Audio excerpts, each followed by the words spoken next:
In the early 1970s, Tina Dingavan was born into an ordinary Irish family. Her birthday, November 30th, 1972, placed her among a generation that grew up in small towns where community ties were strong and privacy was rare.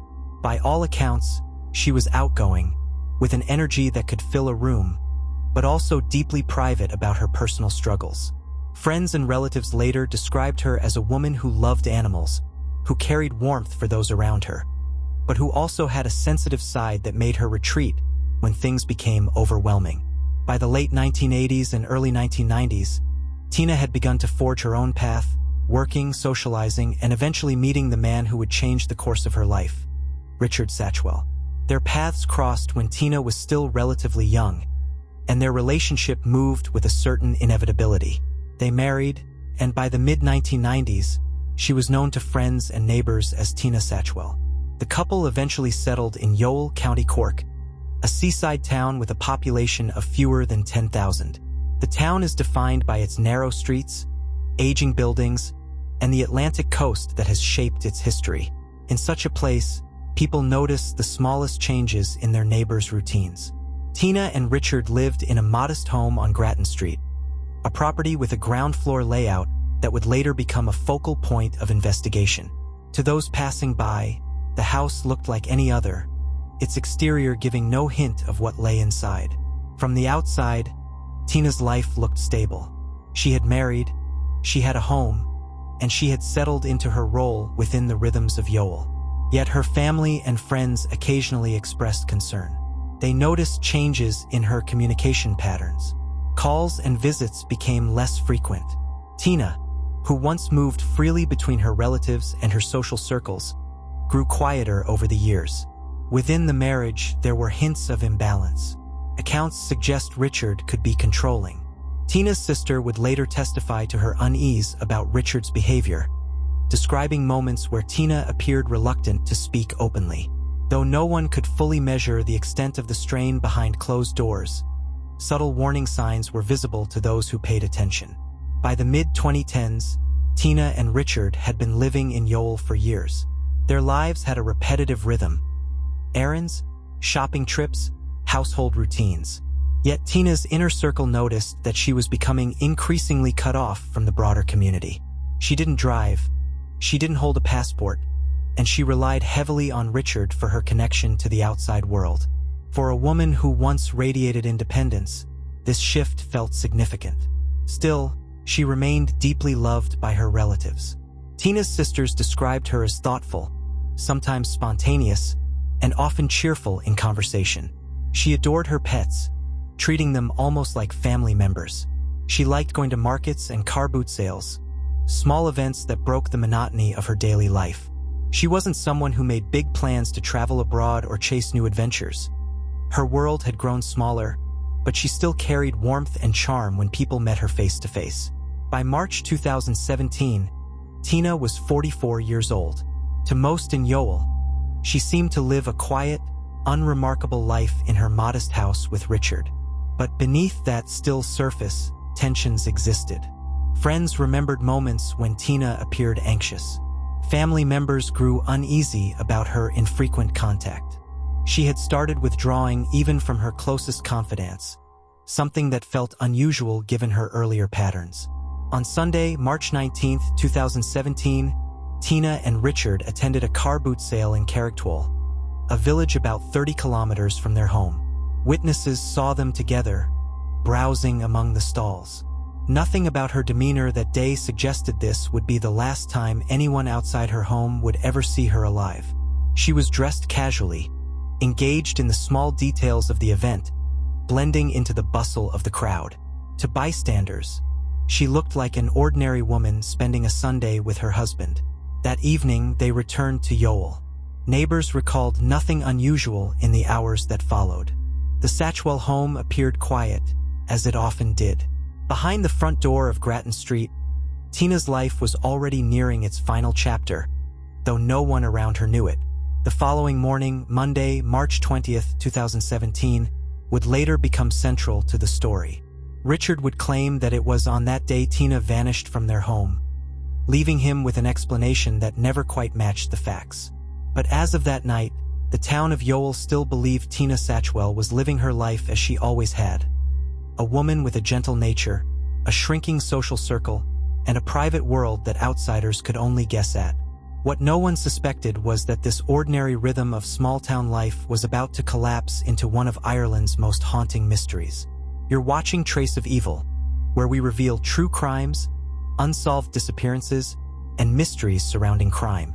Like and subscribe to watch more episodes from our channel.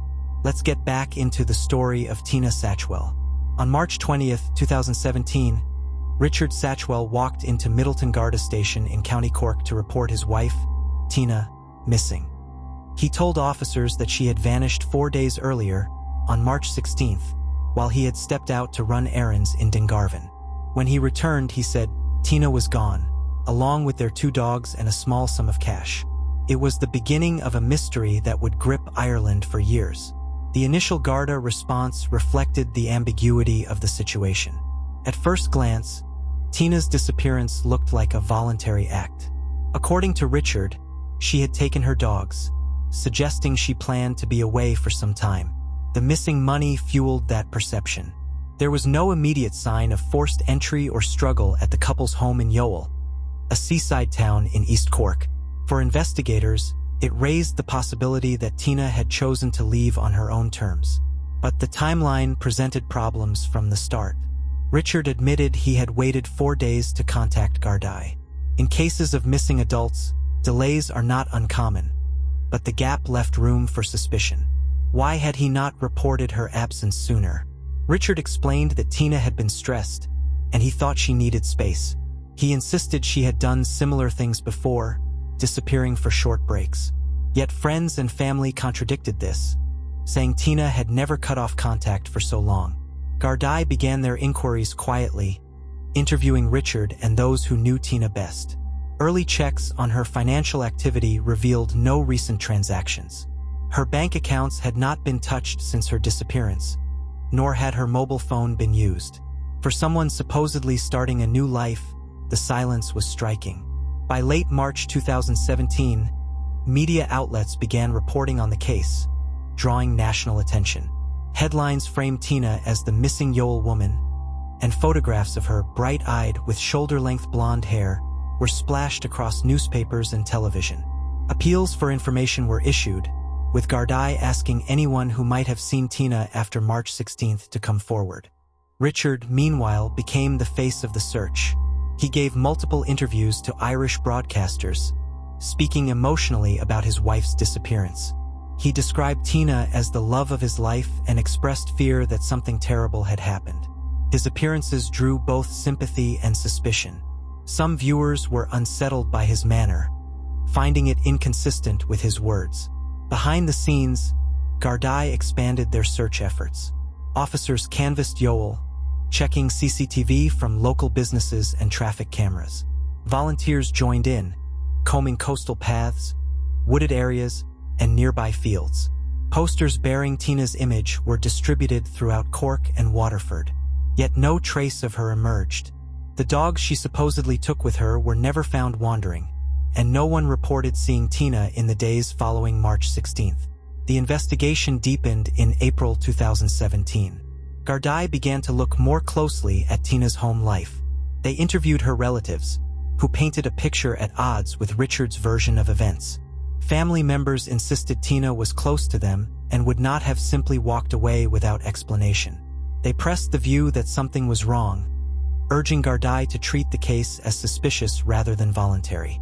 As weeks turned into months, the pressure mounted. The Garda Serious Crime Review team became involved, and detectives began searching more intensively. In September 2017, a major operation was launched at the couple's home in Yoel. Forensic teams sealed off the property, digging up parts of the garden and scouring the interior for signs of foul play. Richard, who had by then become a divisive figure in the media, told reporters he had nothing to hide and fully supported the searches. Despite the extensive effort, the September operation yielded nothing concrete. No remains, no signs of a struggle, no definitive evidence to prove Tina's fate. The lack of progress was frustrating both to investigators and to Tina's family, who continued to make emotional appeals. Her sister, Teresa, spoke frequently in the press, pleading for answers and describing the devastating impact on the family. By early 2018, Tina's disappearance had become one of Ireland's most puzzling cold cases. Gardaí received hundreds of tips, some from as far away as the UK, claiming sightings of Tina. Each was checked, but none were confirmed. The lack of financial or digital footprints remained one of the most baffling aspects. People who voluntarily disappear usually leave some trace: hotel bookings, cash withdrawals, phone calls. In Tina's case, there was nothing. Richard's public role only deepened the scrutiny. He continued to insist he had no involvement, but Gardaí interviewed him repeatedly. His version of events, that Tina left while he was out running errands, and that she took her dogs and money, remained the only narrative. But the absence of corroborating evidence left investigators skeptical. By March 2018, the one-year anniversary of Tina's disappearance, the case had drawn widespread national attention. Candlelit vigils were held in her memory, with locals gathering in Youghal to keep her story alive. Gardaí, under pressure from both the public and Tina's family, renewed their appeals for information. Still, no breakthrough came. The following years saw periodic updates, with Gardaí conducting fresh searches and issuing new appeals, but the pattern remained the same: speculation, suspicion, and silence. Tina Satchwell had simply vanished, leaving behind a trail of questions with no answers. By the spring of 2018, a year had passed since Tina Satchwell vanished without a trace. The initial shock and urgency of the investigation gave way to a more complex reality. Gardaí had exhausted many leads without finding anything tangible. Her disappearance lingered in the public consciousness, but the case began sliding into that uncomfortable category of unsolved. Despite the lack of evidence, Gardaí kept the file open and active. Throughout 2018, officers re-examined timelines and witness statements, hoping fresh eyes might catch inconsistencies. Search teams continued to return to Youghal and the surrounding areas periodically, but no new discoveries were made. Each operation ended the same way, empty-handed. Public interest, however, remained strong.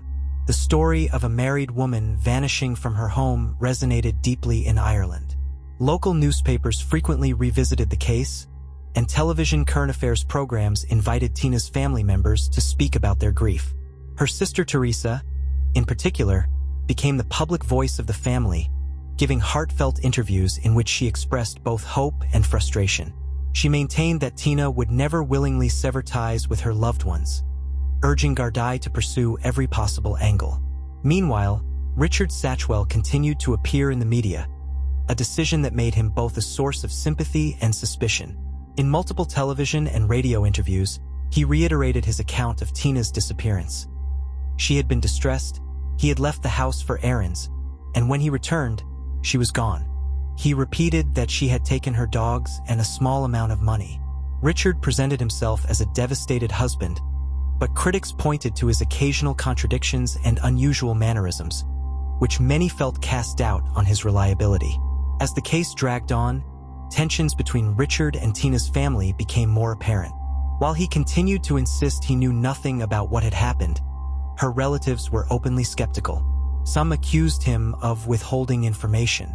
Their mistrust became a recurring theme in media coverage, keeping Richard under an uncomfortable spotlight. In 2019, Gardaí undertook another significant development. They launched fresh appeals for information in both Ireland and the UK.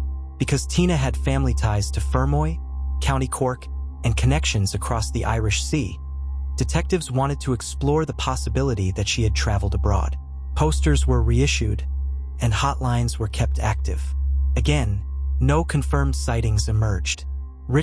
By 2020, the case was formally categorized as a missing persons file, but Gardaí emphasized that it was being treated as suspicious. Detectives admitted to the media that they had no solid evidence pointing to foul play, but equally, they had no reason to believe Tina had left willingly. The stalemate created mounting frustration within her family, who feared her story was slipping from public attention. The COVID-19 pandemic in 2020 slowed many investigative processes across Ireland, but Tina's case continued to generate headlines.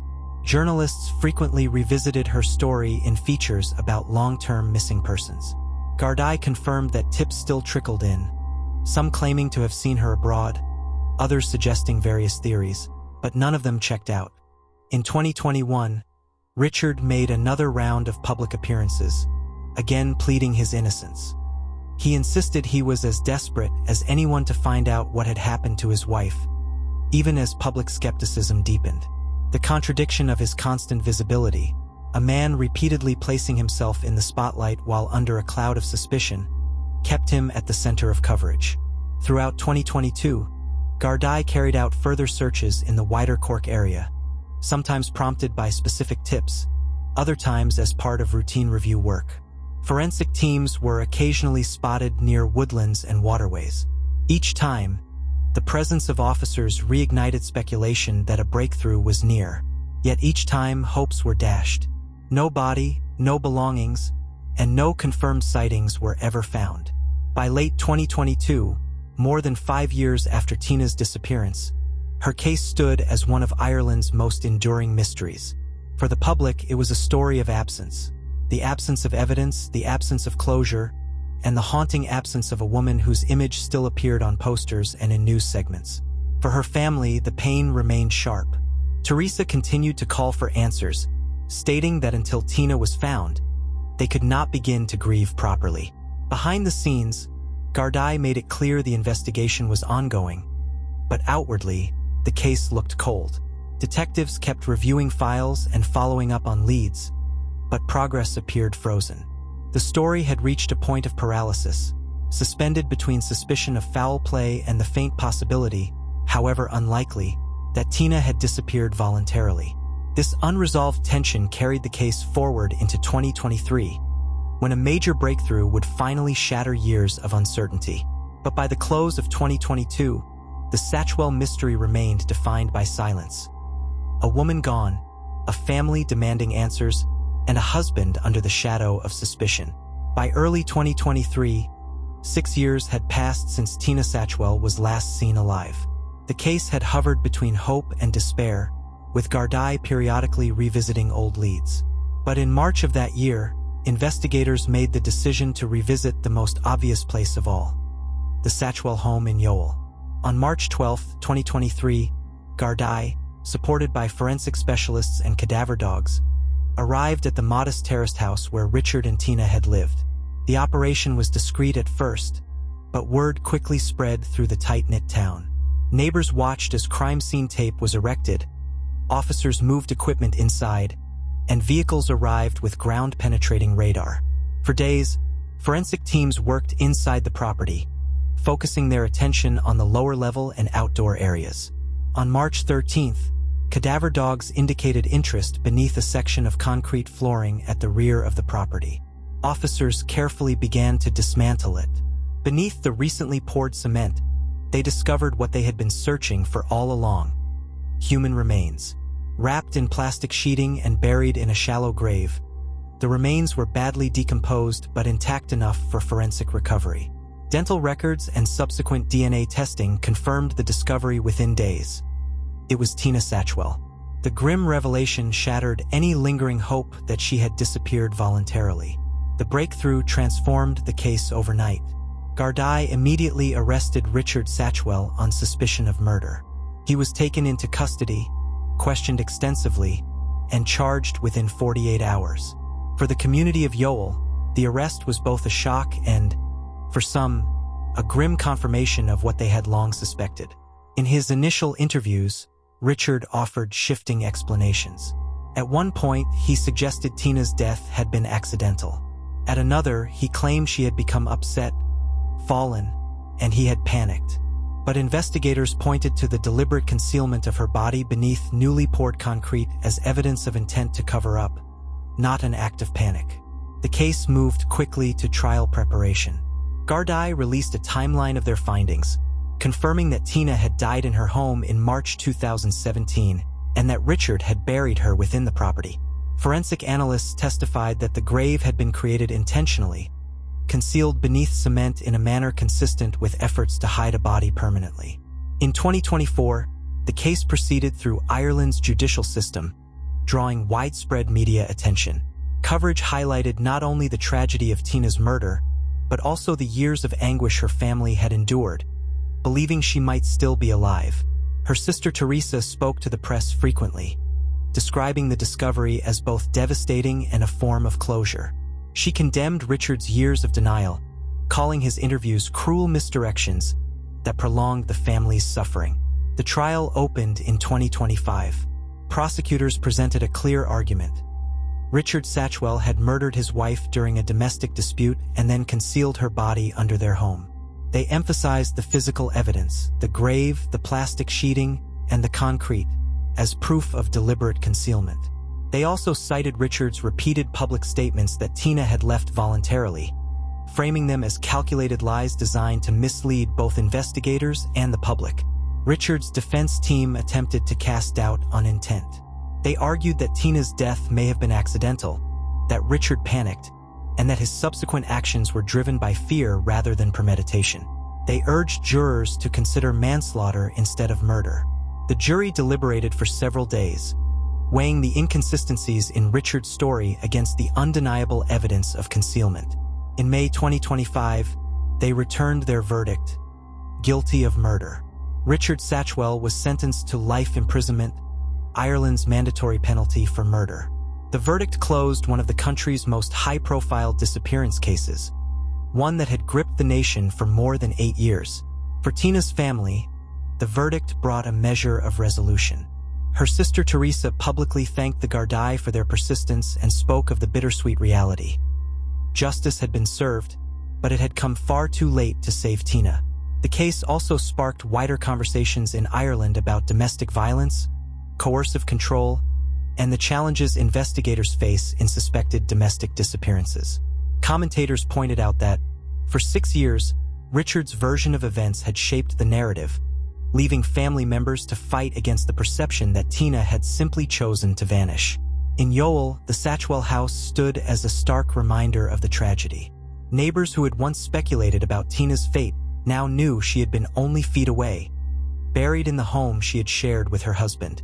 The story lingered in the national memory as a cautionary tale, not only of a life lost, but of how secrets can fester in the most ordinary of places.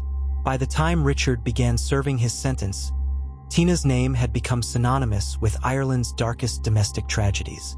Her disappearance, once a mystery clouded by speculation, had been revealed as murder concealed beneath a thin layer of concrete. The truth had been buried in her own home, hidden in plain sight for 6 long years.